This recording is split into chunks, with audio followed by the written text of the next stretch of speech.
모든 사람의 조상이라. 아멘. 이 시간 우리는 상속자 두 번째란 제목으로 우리 하나님의 말씀을 잠깐 나누겠습니다. 제가 지난달에 우리는 상속자라는 제목으로 했었는데 그것과 연결되어서 오늘 말씀을 준비해 보았습니다. 먼저 질문을 드리겠습니다. 오전 말씀의 질문과 비슷한데요. 여러분, 부모님으로부터 무엇을 물려받으셨습니까? 저는 여기서 상속 물건을 말하는 것이 아니고 저는 유전적인 것에 대해서 한번 물어보려고 합니다. 그래서 그림을 준비했는데 인터넷에 있던 그림인데 그것을 보여주는 것 같아요. 아버지와 아들이 걷는 뒷모습이 비슷하다. 저와 관련돼서 말씀드리면 저는 어머니를 닮았습니다. 네, 저희 어머니를 보신 분들이 다 그렇게 이야기하더라고요. 어떻게 그렇게 똑같이 생겼냐고.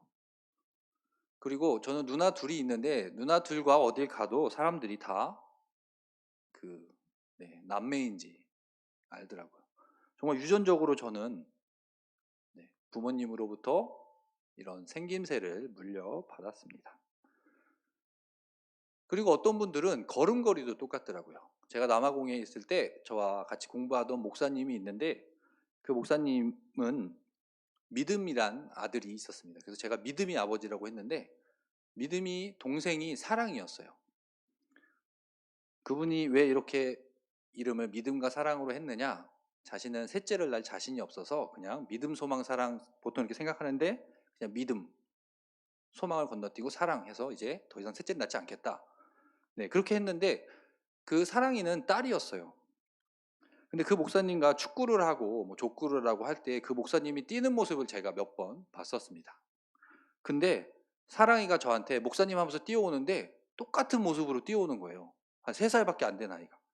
전 그때 그것을 보고 와, 유전자의 힘이 정말 대단하구나. 아니 어떻게 저렇게 뛰는 모습까지 똑같이 하고 제가 놀랐던 기억이 있습니다. 근데 오늘은 우리가 부모님으로부터 유전적으로 물려받는 것에 대해서 이야기했는데 이것이 어떻게 보면 그렇습니다. 이것도 하나님으로부터 또 우리 부모님으로부터 받은 큰 은혜가 아닌가 생각하게 됩니다. 그렇죠. 우리는 부모님이 없으면 우리는 이 땅에 있을 수 없습니다. 당연한 이야기죠. 우리가 하나님은 우리 아버지라고 한다면 우리는 하나님 아버지로부터 생명을 받았고 또 우리의 생김새 하나하나도 다 아버지로부터 받은 것입니다. 그것을 생각하면서 한번 오늘 말씀을 듣고 생각해 보겠습니다. 우리 지난달에 했던 그 말씀을 제가 한번 기억해 보면서 그림을 가져왔습니다. 그렇죠. 우리가 받는 복이 무엇이냐? 온유한 자가 땅을 상속받는다고 했습니다. 시편의 말씀이고 또 마태복음의 말씀입니다. 땅을 상속받는다고 하니까 우리가 좀 물건적인 것, 부 이런 걸로 생각할 수 있는데 그것보다 우리가 받는 복은 가장 먼저 된 복은 우리가 하나님의 자녀가 되는 것이라고 하였습니다. 이와 관련하여서 또 오늘 본문 말씀을 보면 이렇습니다. 본문 말씀이 통해서 우리에게 말씀합니다. 우리가 어떻게 상속자가 되는지 또 왜 하나님의 자녀인지 오늘 본문 말씀을 통해 알 수 있습니다. 오늘 본문 말씀은 로마서 4장입니다. 로마서 4장은 사도 바울이 쓴 것인데 보면 이렇습니다. 사도 바울이 아브라함의 삶을 설명합니다. 제가 여기서 설명한다고 했는데 우리가 이해하기 쉽도록 본다면 설교한다고 볼 수 있어요. 오전에도 담임 목사님께서 아브라함의 삶을 가지고 우리에게 하나님의 말씀을 전해주셨습니다. 그렇죠? 오늘 로마서 4장은 이러한 입장에서 보면 이래요. 사도 바울이 바로 아브라함에 대한 삶을 가지고 유대인들에게 또 이방인들에게 설교한 내용입니다. 여기서 더 나아가면 저는 이 시간에 사도 바울이 아브라함의 삶을 가지고 설교한 부분을 제가 또 설교하는 것이죠.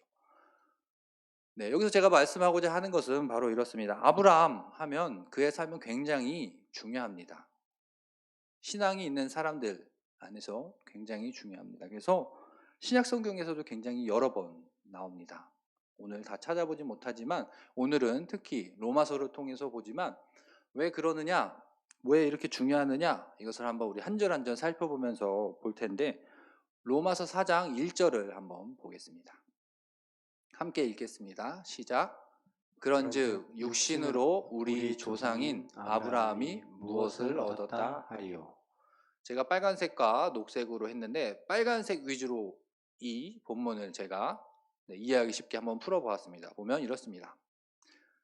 아브라함이 자신의 육신을 가지고 한 일로 얻은 것이 있습니까? 이런 문장입니다. 하나님으로부터 무언가를 얻었는데 그가 얻은 것이 그의 행위 때문입니까? 이렇게 묻는 것입니다. 이거에 대한 답은 우리가 차차 살펴볼 텐데, 그러면 두 번째, 녹색, 우리 조상인, 이것으로 제가 한번 풀어서 살펴보면 이렇습니다. 유전적으로 유대인은 아브라함의 후손입니다. 반대로 말하면 아브라함은 유대인의 조상입니다. 오늘 이 말씀은 사도 바울이 유대인과 이방인들에게 전하는데 당연한 말씀이죠. 유대인들은 당연히 자신들이 혈통적으로 아브라함의 후손이라고 생각했고 아브라함이 우리의 조상이라고 생각했습니다. 이것을 다시 한번 사도 바울이 상기시키는 것입니다. 그래서 다시 오늘 1절 말씀을 보면 이렇습니다. 그런즉 육신으로 우리 조상인 아브라함이 무엇을 얻었다 하리요. 이 말씀 읽을 때 그냥 육신으로 이해하는 것이 아니라 신체를 가지고 행한 일, 또 조상하니까 유대인들에게는 유전적으로 아브라함이 조상이구나, 이걸 생각하면서 읽겠습니다. 그러고 2절을 보면 조금 더 이해하기 좋습니다. 네, 2절 말씀 함께 읽겠습니다. 시작. 만일 아브라함이 행위로서 의롭다 하심을 받았으면 자랑할 것이 있으려니와 하나님 앞에서는 없느니라. 그렇죠. 아까 봤던 육신과 이전에 나타난 행위를 연결시켜 우리가 이해할 수 있습니다. 그렇죠. 육신으로 한 일들, 그러니까 행위가 되는 것이죠. 말씀에 보니까 뭐라고 합니까? 아브라함이 행동으로, 다음 페이지 보면 이렇습니다. 아브라함이 행위로서 의롭다 하심을 받은 적이 없다는 것입니다. 하나님 앞에는 절대 그럴 수 없다는 것입니다. 우리가 어떠한 행동을 하여도 하나님 앞에 그러한 의롭다 함을 얻을 수 없는 존재임을 사도 바울이 다시 한번 유대인들에게 이야기해 주고 있습니다. 그리고 3절은 조금 더 설명을 합니다. 성경을 가지고 이야기합니다. 3절도 함께 읽겠습니다. 시작. 성경이 무엇을 말하느냐?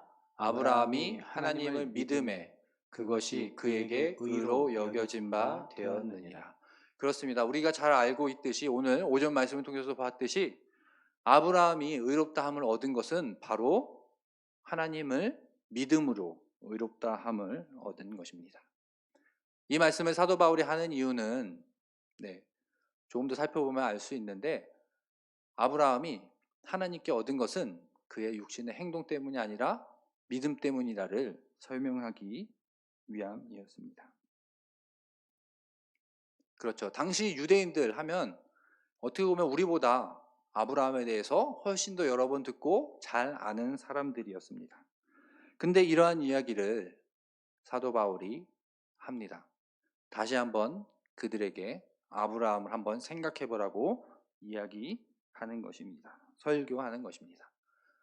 4절 5절을 보고 다시 또 살펴보도록 하겠습니다. 4절을 보면 이렇습니다. 함께 읽겠습니다. 시작. 일하는 자에게는 그 싹시 은혜로 여겨지지 아니하고 보수 빚로 여겨지거니와. 제가 가로로 둔 것은 지금 우리가 읽고 있는 개역 개정 이전에 개역 한글 성경에는 빚으로 되어 있었습니다. 빚으로 보니까 조금 이해하기 어려운데 그림을 보면 이렇습니다. 우리가 어떠한 일을 했습니다. 그리고 일에 대한 보상을 받았습니다. 그렇다면 그 보상받은 사람이 주인에게 감사한 마음을 느끼겠습니까?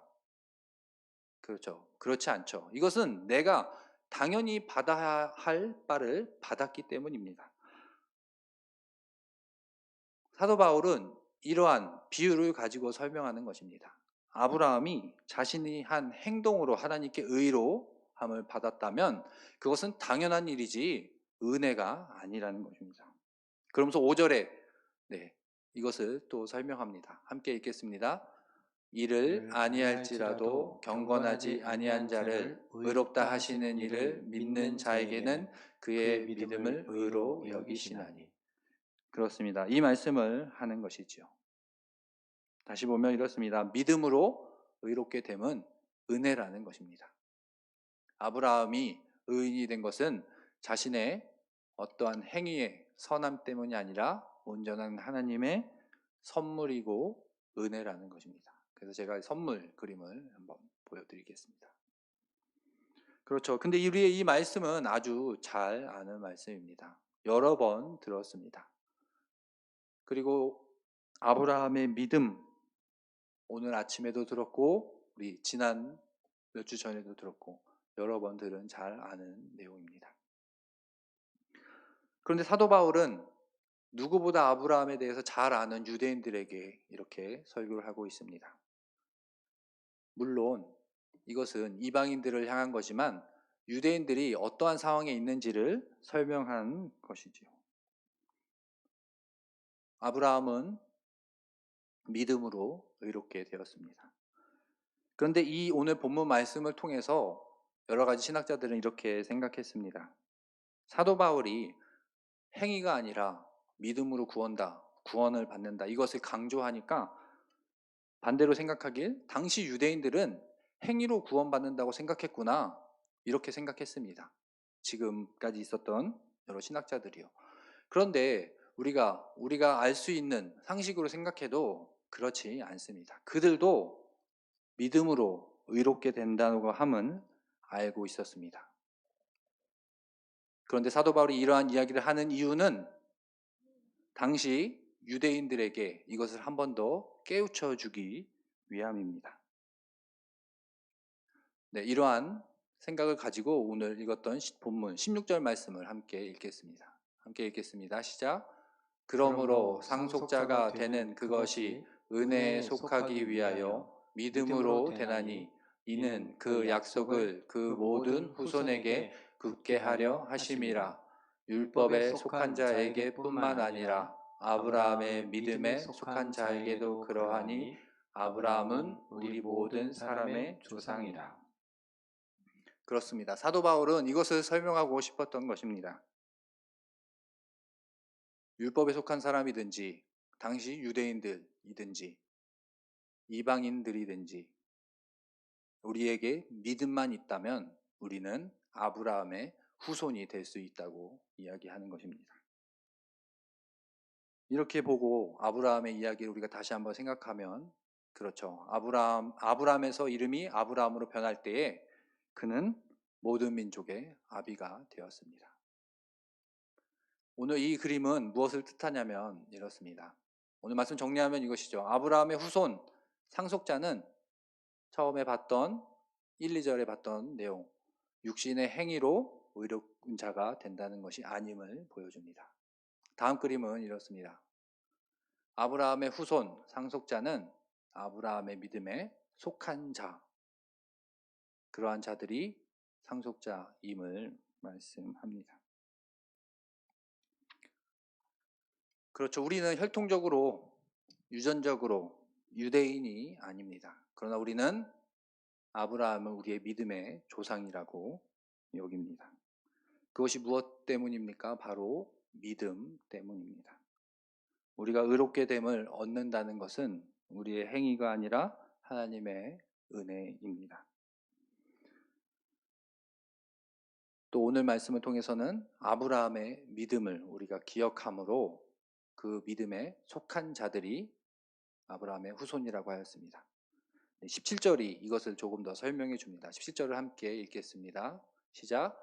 기록된 바 내가 너를 많은 민족의 조상으로 세웠다. 출애굽기 17장 5절 하심과 같으니 그가 믿은 바 하나님은 죽은 자를 살리시며 없는 것을 있는 것으로 부르시는 이시니라. 네, 제가 두 부분으로 색깔을 달리 했는데 저 고동색 저 부분은 바로 사도 바울이 아브라함의 삶, 아브라함의 믿음을 보고 조금 더 설명을 붙여 넣은 것입니다. 다음 페이지를 보면 이렇습니다. 하나님은 죽은 자를 살리시며 이것은 모리아산 사건을 기억하시죠? 여호와 일에 아브라함이 자신이 가장 사랑하는 그 장자를 거의 죽기 직전까지 그 일을 했습니다. 그러한 믿음을 볼 수 있었던 것은 바로 하나님은 죽인 자를 살릴 수 있다는 믿음 때문이었다고 사도 바울이 설명합니다. 두 번째는 없는 것을 있는 것으로 부르시는 이라고 하나님을 나타냅니다. 이것은 이삭을 낳기 전에 저 그림처럼 수많은 별과 같이 아브라함의 자손이 있을 것이라고 했는데 그때 아브라함에게는 아들 한 명도 없었습니다. 그렇죠. 근데 아브라함은 이러한 상황 속에서 믿음을 가졌던 것입니다. 그래서 그는 이러한 믿음으로 의인이 되었습니다. 이렇게 아브라함의 믿음에 속한 우리들이 또한 하나님의 자녀, 또 상속자가 될 수 있는 것입니다. 네, 이제 말씀을 정리하며 질문을 드리겠습니다. 여러분은 어떠십니까? 아브라함과 같은 믿음을 가지고 있으십니까? 우리의 삶을 돌아봤으면 좋겠습니다. 우리는 정말 믿음을 가진 삶을 살고 있는가? 우리는 잘 알고 있죠. 당시 유대인들처럼 믿음으로 의인이 된다는 것을 알고 있었습니다. 근데 신앙생활을 하던 그 사람들이 믿음으로 의롭게 된다는 것을 알고 있지만 자신의 행위를 드러내려고 했습니다. 신앙생활을 하는 것을 자랑을 하고 또 구제하는 것을 자랑을 하며, 그러면서 그게 역전이 된 것입니다. 그들이 생각하기에 그러한 행위로 구원을 받는다고 사람들에게 드러내기를 좋아했습니다. 오늘 본문 말씀은 그것은 잘못된 것이라고 합니다.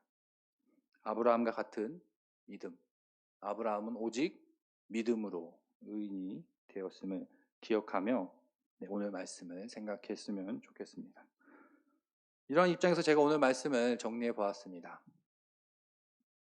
함께 읽겠습니다. 시작. 아브라함은 믿음으로 의인이 되었습니다. 우리는 믿음으로 아브라함의 후손이 되었습니다. 우리는 믿음으로 하나님의 상속자입니다. 오늘 말씀 정리하면 이렇습니다. 우리가 아브라함의 믿음을 생각하여 믿음에 속한 자들이라고 한다면 우리 또한 하나님의 자녀이고 상속자입니다. 그래서 이 말씀 우리 삶에 적용해 보면 제가 그렇게 구체적이진 않지만 상속자의 삶을 살자, 또 믿음의 삶을 살자라고 했습니다. 그래서 우리가 믿음의 삶을 산다는 것, 그에 대해 생각해 보면 신앙을 가지고 있는 우리들이 어떻게 생활해야 하는지 생각해 봐야 합니다. 그런데 제가 안타까운 이런 사건을 하나 말씀드리면, 제가 몇 년 전인가 어디 차를 타고 가는데 어디 점집에 현수막이 걸려 있는 것을 봤습니다. 뭐라고 걸려 있는가 보니까 집사님과 장로님이 자주 오는 점집이라고 나와 있는 것입니다. 여러분도 아시겠죠? 그 사람들의 거기 가는 점을 보러 가는 집사님과 장로님들의 믿음이 있는 삶입니까? 없는 삶입니까? 너무 극단적인 예이긴 하지만 그러한 일이 지금 많이 일어나고 있습니다. 우리가 정말 살아계신 하나님을 믿는다면 그러한 점을 치고 이러한 일은 중요한 것이 아닙니다. 한낱 쓸모없는 일입니다. 그리고 이번에 또 반대로 생각해 보겠습니다. 반대로 어떤 분들은 교회에 나오는데 그러한 점집에 나오는 것으로 생각하여 나오는 분들이 있습니다. 신앙생활을 하는데 하나님께서 우리를 돌봐주시고 우리를 보호해 주신다고 하니까 올해는 어떻게 더 잘 봐달라고 하며 그러한 미신적인 마음으로 교회에 나오시는 분들이 있습니다. 그러한 것들도 잘못된 것입니다. 우리는 그러한 것들도 멀리해야 합니다.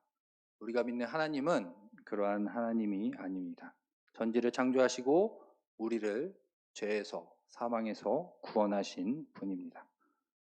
우리를 구원하시고 우리를 천국에 인도하신다는 것을 믿고 하나님의 자녀다운 삶을 살아가는 우리 모두가 되길 소망합니다. 제가 기도하고 우리 축도로 예배를 마치겠습니다. 사랑이 많으신 하나님 아버지,